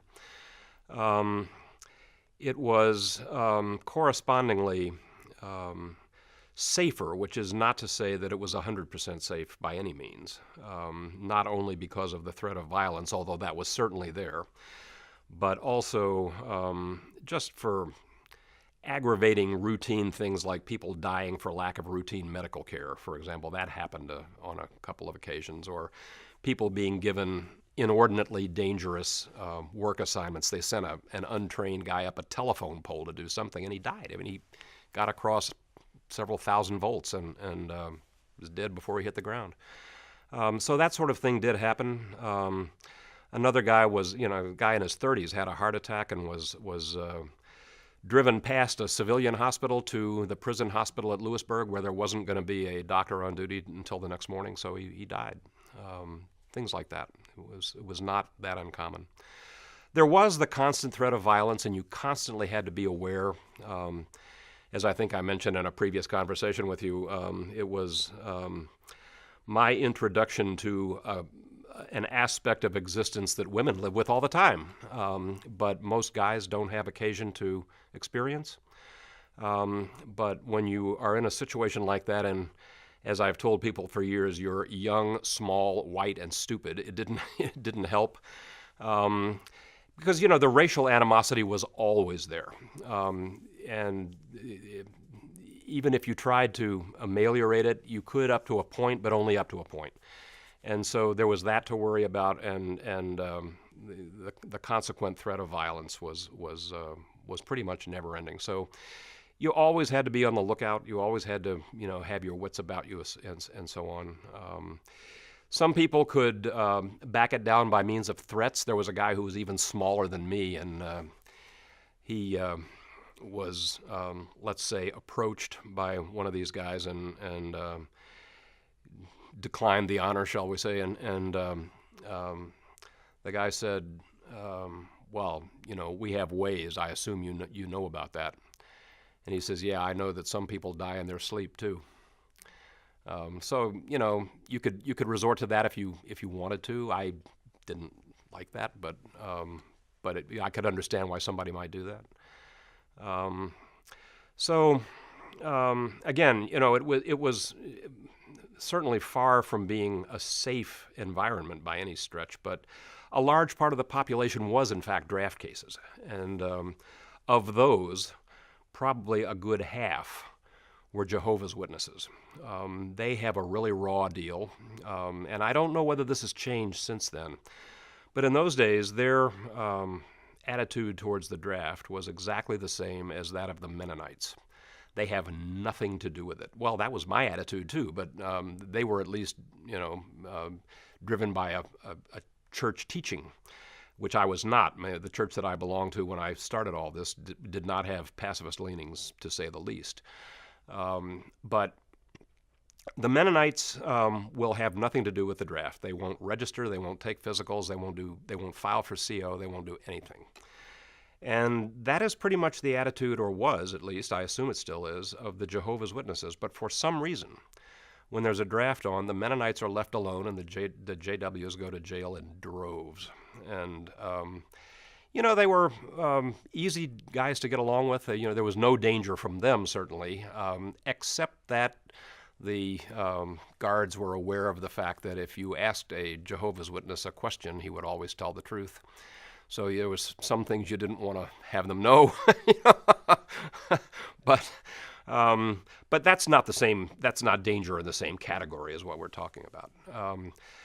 Conversely, there were some sort of street tough sorts of people, But this was federal prison, bear in mind, and ordinarily, like violent street crime doesn't precipitate federal charges.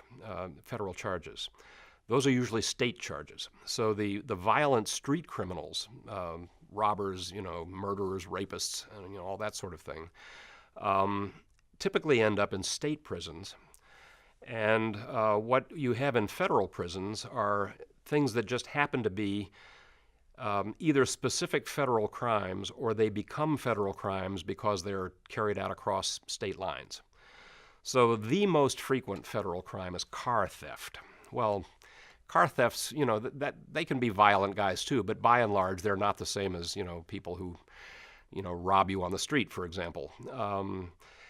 And all sorts of white-collar crime. Bank embezzlement was another one. Actually, the most frequent, did I say it was car theft? The most frequent federal crime, interestingly, is bank robbery. And that's federal because of the FDIC. It's federally insured, so it becomes a federal crime. Well, it's also, it's not for your really intelligent criminal. Nobody gets away with bank robbery. I think the conviction rate is something like 99.8%. So, but the place was nonetheless, it had its share of bank robbers, and they too can be violent people. But it's not the same as the street toughs and the rapists and so on.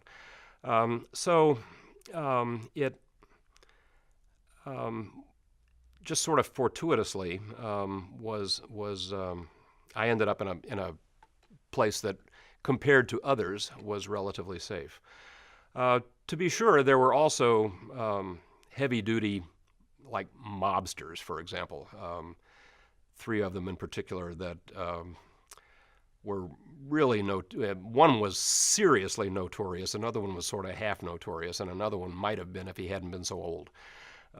By the time I knew the third one, he was an old, sort of jolly old man. There was not much danger from him.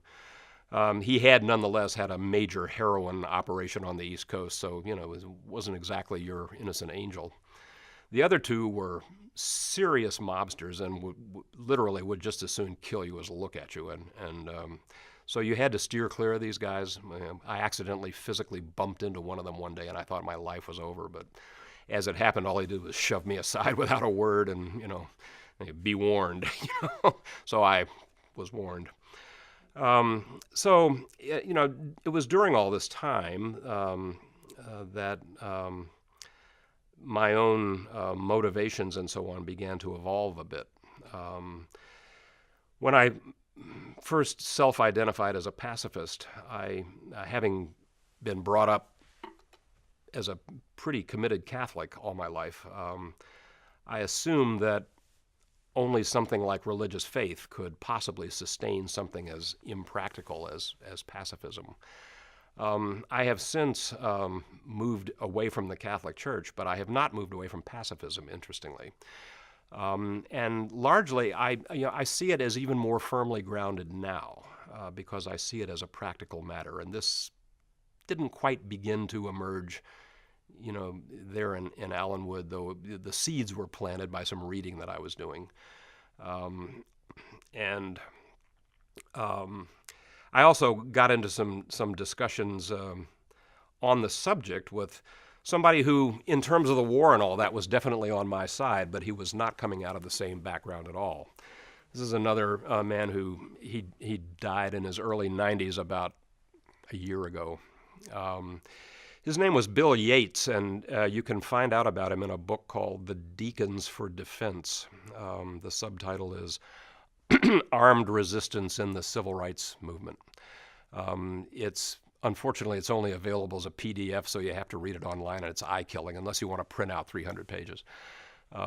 But Yates had been an English instructor at Cornell University and had gotten involved with the civil rights movement. He was a white guy, and certainly not a pacifist. He had volunteered for the Second World War. He was old enough to be my father, but he was not as old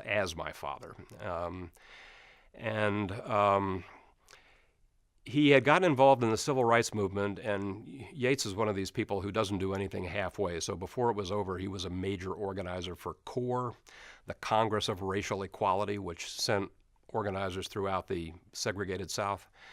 He was, I didn't know this at the time, but he was viciously attacked and beaten up to the point of breaking his hand by the Ku Klux Klan I think in Mississippi.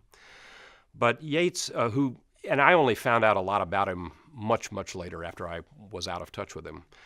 But he and I used to get into these almost screaming matches, because he didn't take to disagreement really gracefully. And he just thought pacifists were, paper tigers and worthless, people who could have been real revolutionaries. But so he had very little patience with it. And I used to get into arguments with him and have to defend these notions. And I certainly developed a respect for how he could have the attitudes that he did. He got into the core stuff, and as I say, had his own troubles in the South. Could have been killed. From that, for him, it was a short jump into the anti-war movement because the two, in his mind, were inextricably bound up for the reasons we've talked about. That a large part of the burden of it was being borne by the poor and the black and so on. And there was a lot of that notion in the civil rights leadership. Actually, certainly Martin Luther King was outspoken, an outspoken opponent of the war for much the same sorts of reasons. But for Yates, he said he would go to these anti-war demonstrations, and there would always be somebody with a sign saying, "Better dead than red." So he started reading, and before you knew it, he was a member of the U.S. Communist Party, the old Gus Hall organization that ran Gus Hall for president about 6 times. And they had a weekly newspaper, daily newspaper called the Daily Worker. No, this is the Daily World by then. It had been the Daily Worker. And that used to come into Allenwood through the mail, interestingly. So Yates was, sort of known as, the voice of communism. And it was interesting having these arguments with him. I was never going to get anywhere because he was as dogmatic as anybody on the other side ever could dream of being. He, to be fair about it, never got anywhere with me either. But it was an interesting intellectual exercise in having to defend nonviolence against somebody who shared my goals and my values, but thought that only violence could possibly bring it about. And I mean, he was committed. In fact, the reason he was in prison, I have no idea how he got involved with a Quaker sanctuary action, but he did. The local Quaker meeting wherever he was living at the time, it might have been Ithaca, it might have been Buffalo. He was from somewhere near Buffalo. And there was a guy who had deserted from the Navy, having turned against the war, basically, and was being sheltered by a Quaker meeting. And Yates was anything but a Quaker, but he got involved in this sanctuary action where basically people formed a human wall around this guy and tried to offer some measure of protection. Well, nobody anticipated that the feds would send in guys with clubs and start, beating people. So Yates, as I say, was anything but a pacifist and anything but a Quaker. So he got up and belted one of these guys, and he did 3 years for that. I don't know whether they called it resisting arrest or interfering with a federal, arrest or what. But so he was there when I got there, got out shortly before I did. Did you serve your full 4 years? No, I didn't. And that's a kind of interesting story. The attitude in the country was changing, and there was another interesting thing that I forget what the magazine was. It might have been Atlantic or New Republic or one of those monthly magazines that ran an article about draft resistors in prison. And the upshot of this article was that while applications for parole, which was still part of the system in those days, were allegedly handled on an individual case-by-case basis. The workload of the parole board was such that even if only one member of the board decided each case, they would have about 8 seconds to spend on that case in the course of a year. So obviously they weren't individually decided. They were decided, by category. And draft cases never got parole. Certainly none of the ones I knew ever did. And so this article was published, and how did this happen? A friend of my mother's was a friend of the judge's wife, my judge, and she gave this article to the judge's wife, who put it on the little stand beside the chair where he would come home and sit and read. And so later on, it came back, and this other friend then told my mother that she had done this. And so my mother's telling me this story, that the judge's wife then gave it back to the woman who had given it to her, and it had all these markings that the judge had made on it. So he had obviously read it. So there is, and I don't know whether this is still in effect or not, but there was something in the federal code at the time called the All Writs Act, which allowed a court to treat any correspondence from a prisoner as though it were a formal motion by a lawyer.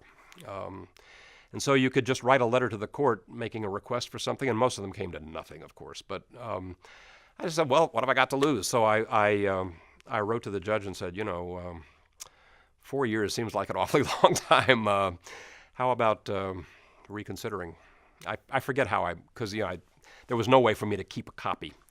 So I sent this off, and by God, he did. He cut my time in half. Very quietly. It never made the newspapers the way the indictment and the trial had. So by that time, I was already close to that halfway point anyway. So now I was doing 2 years instead of 4 years. And there was no parole. There still wasn't going to be parole. But the system at the time was such that you were eligible as long as you didn't get any violations inside the prison. You were eligible for what was known as good time. These were days knocked off the end of your sentence. You got so many per month if you didn't violate any rules or get what they called written up. If you got written up, then they could take days, as they said. And of course, it was a control mechanism when you come right down to it.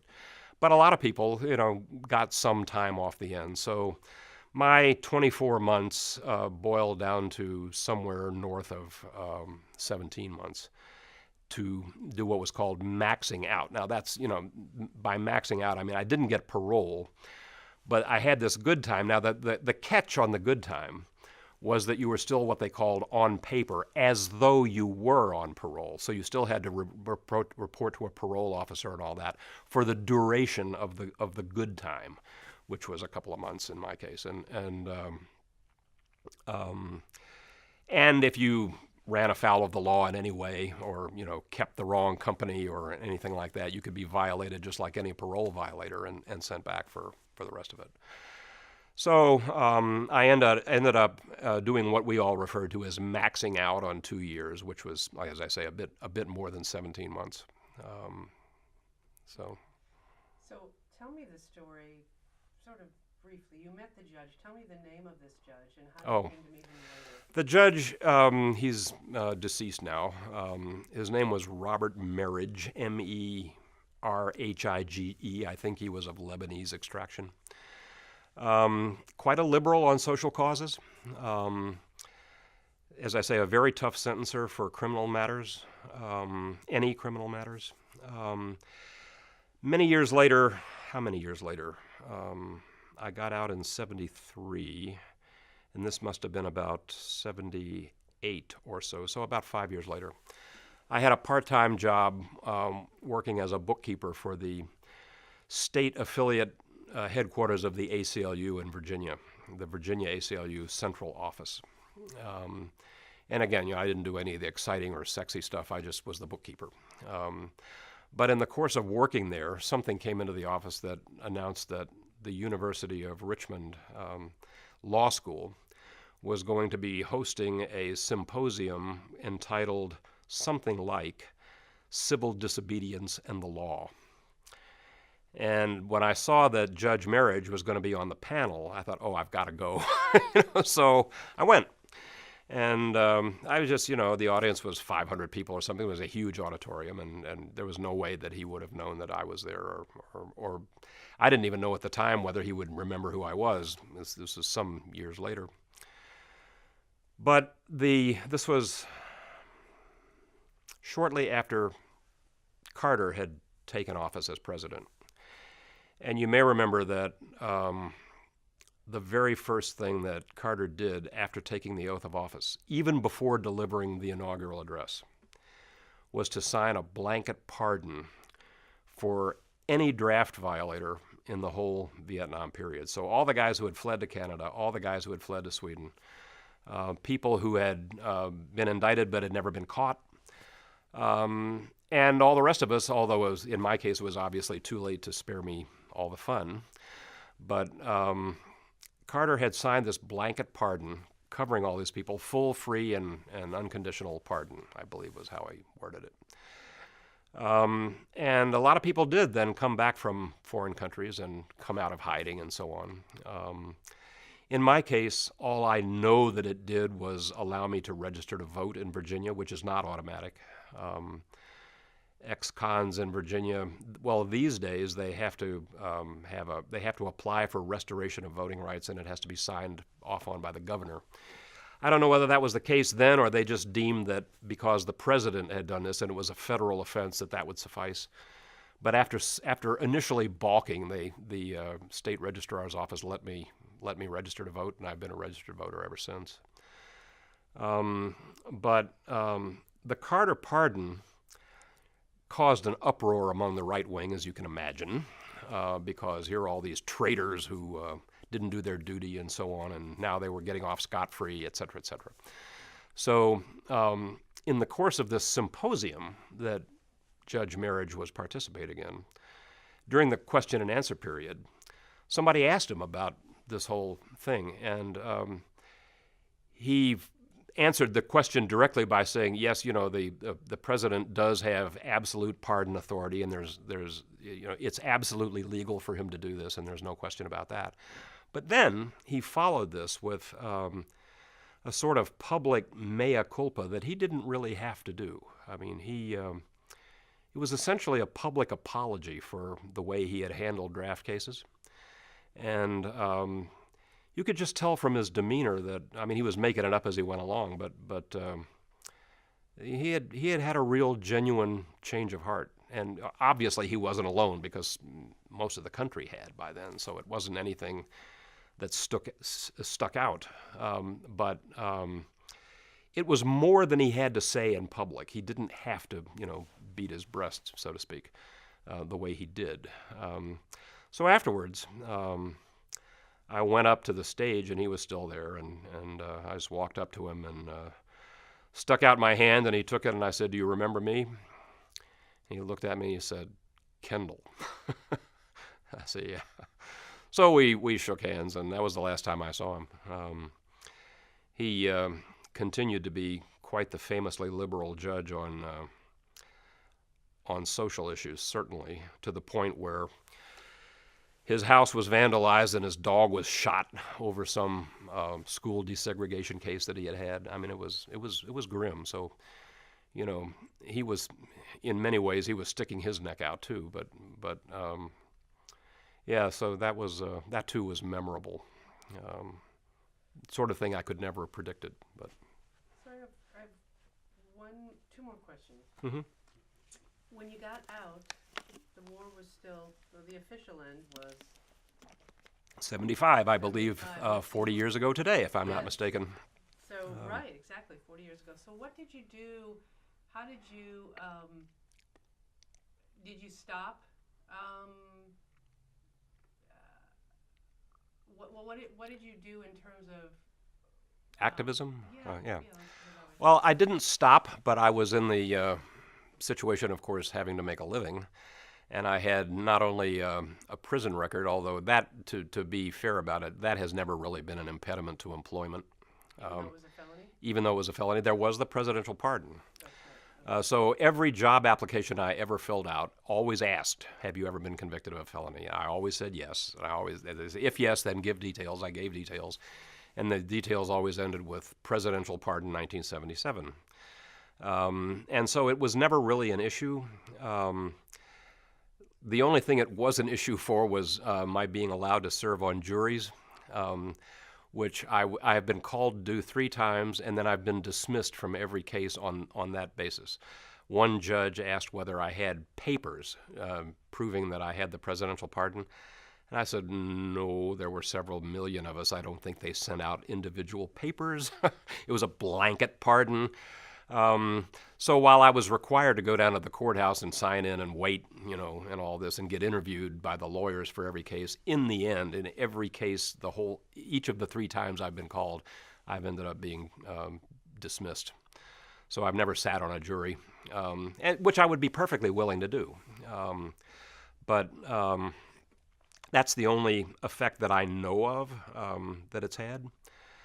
In terms of activism, well, as I say, I did have the prison record, but even worse for the prospect of getting a job was the fact that I had a liberal arts BA, which was approximately good for 0. I was overqualified for everything that I wasn't underqualified for. So, I had been told all the way through college that you'll do just fine with a liberal arts degree. Just be willing to start at the bottom and work up, and you'll be fine. Well, that just wasn't true. By the time I got around to, after the prison episode and all that I got around to actually applying for jobs, things had gotten to the point where a lot of people were demanding people that already had experience, even for beginning jobs. And I don't know how you get that if you can't get, the first job. But I ended up getting really menial things like I think I was a mail clerk for the Virginia Lung Association, for example, which is, the Christmas Seals people that raise money for lung disease research, and similar things like that. Or at one point I worked as the lowest level person you could imagine at the, and just a temporary, as a matter of fact, but it went on for several years at the Virginia Employment Commission, making absolutely rock bottom wages with no benefits of any kind, because I was a temp. In fact, they had a classification called permanent temporary. You like that? Theoretically, the world ought to collapse if you can even say that. But so what this basically meant was I was working a lot of hours for very little money, and I think at one point the girlfriend that I referred to earlier, who we had taken back to Cleveland after my graduation from college, it was she who picked me up at Allenwood Prison the day I got out, and we've been together ever since. We've now been married for 41 years and have 2 adult daughters. But at one point early in our married life, we were both working full-time, and between the 2 of us, both of us combined, we were making about $10,000 a year, to give you some idea. Now, it was more then than it is now, but it's still, it was just barely enough to rent a 1-bedroom apartment and still have enough to eat.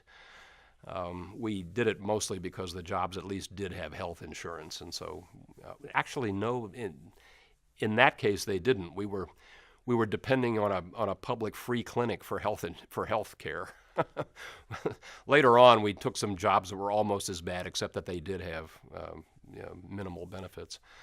But in terms of the activism, you continue to talk to people, you continue to write letters. I certainly was doing that. I got invited to a panel discussion or several. In fact, there was one before Carter was elected. Gerald Ford had floated the idea of signing not a pardon, but what he referred to as amnesty. And that was compared to the general amnesty that was signed after the end of the Civil War, even against enemy combatants, the Confederacy. But the Ford proposal had all sorts of strings attached to it. And chief among them was you had to publicly repent your evil ways and say, sorry, I was wrong. And, So I went to one panel discussion that was called about this Ford proposal, and I said the only problem with that is that they weren't wrong, they were right. And that got applause from some quarters of the audience and rage from some other parts. So, it was... So that sort of thing. I can remember when we went to Pittsburgh to go to graduate school, there was some serious... there was the serious danger that Mr. Carter was going to take us to war in Iran over not the hostage stuff, but the threat of the Soviets moving to the Iranian oil fields. And Carter said in a I believe it was in a State of the Union address, that he basically warned the Soviet Union that if they made a move toward the Iranian oil fields, that the United States would meet it with military force. And so here was this guy who had signed my pardon that I found it very difficult to go along with at that point. Luckily for everybody, the Soviets did not go for the Iranian oil, but I was invited to address several rallies against a possible military presence in Iran. This would have been about 1978. So things like that. So, to sort of, in your own words, how would you describe your relationship to the war as a young man? What would you define? Could you say pacifist? I mean, sort of say, my name is Timothy Kendall, and I was, or I am, or sort of give me the handle. Now I would certainly say that, as a retrospective matter, I would have to say that I came to it gradually. I certainly was not born into it. I was not raised in it. I wasn't really pushed very hard into it by any of my professors who were into it themselves, so much as, they basically persuaded me to look and think and raise questions and try to find answers. There was no pressure really from anybody to go this route, even people who had gone it themselves. But they did persuade me to think about it, and that's the conclusion I came to. And it was gradual. And then, the draft issue then became separate because I could very well have been a legal CO as a pacifist. And as one who could write a statement, but yeah, I suppose I would describe it that way. And one final, so you're when you explored and were invited to do that, being a pacifist is what you picked. Mm-hmm. Are other people's choices as valid in your mind? They certainly are for them, and I long since gave up judging people about that. I never really went in for judging people about that in the first place. I had cousins who died in the war. I did. Not people that I had grown up around and knew very well, but I knew about it. But over time, as I say, I used to think that only religious faith could possibly sustain something like pacifism, because I hadn't yet figured out that, it's really not necessarily the most impractical thing out there. We've been doing the opposite since the beginning of recorded history or earlier. And we're not any better off, I think, for having fought our way out of everything and developed what I think is a really severe national obsession with guns and arms in general. I shudder to think where Iran and Afghanistan and Iraq could still end up. I think certainly the Islamic State, possibly not even Al-Qaeda, would have come about without the impetus of Iraq. I don't know that for sure, but they certainly seem to have gotten a huge push from that.